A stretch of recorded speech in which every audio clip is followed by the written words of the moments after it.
Однажды ты станешь таким взрослым, что снова начнешь читать сказки. Как появились у Чуба дедушка и бабушка.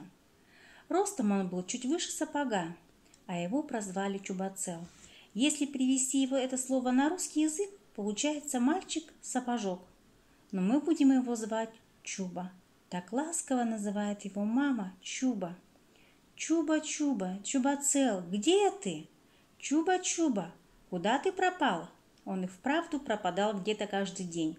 И мама видела его только по вечерам, когда он являлся домой. А днем только Чубацели знали, где Чубацел.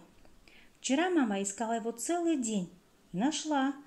Вот он, милый, сидит в курятнике. Чуба, ты что здесь делаешь? Сижу. Где сидишь? Господи, прости нас и помилуй. Где ты, где ты? В курином гнезде? Зачем? Чуба прищурился и посмотрел на мать в узенькую щелочку между век. Странное дело, неужто она ведь все знает? Зачем приличному человеку сидеть в курином гнезде? Согреваю яйцо, чтоб цыпленок не простыл.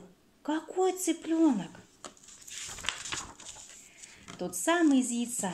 Сейчас придет курица и снесет яйцо. И верно, в курятнике пришла курица и снесла яйцо. И цыпленок даже не кашлянул. И Чуба почти не кашлял. Ну раз, ну другой, ну чихнул, ну из носу, короче. Мать поставила ему банки. А на другой день Чуба пропал вместе с банками.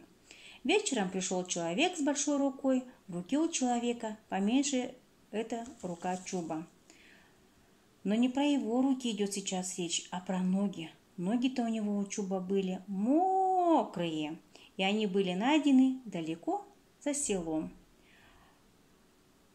А куда же они направляются? А куда? Посмотреть, где зима кончается. Хотел принести тебе подснежников. Весь вечер мать вздыхала и плакала.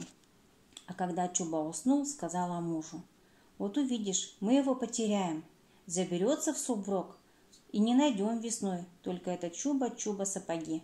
Ладно, сказал отец и стукнул кулаком по столу. Стукнув, он лег спать, а утром встал пораньше. Приделал к калитке здоровый замок и пошел на работу со спокойным сердцем. Попозже встал Чуба, увидел замок и увидел снег на дворе. Много-много снегу, а больше ничего на дворе не было.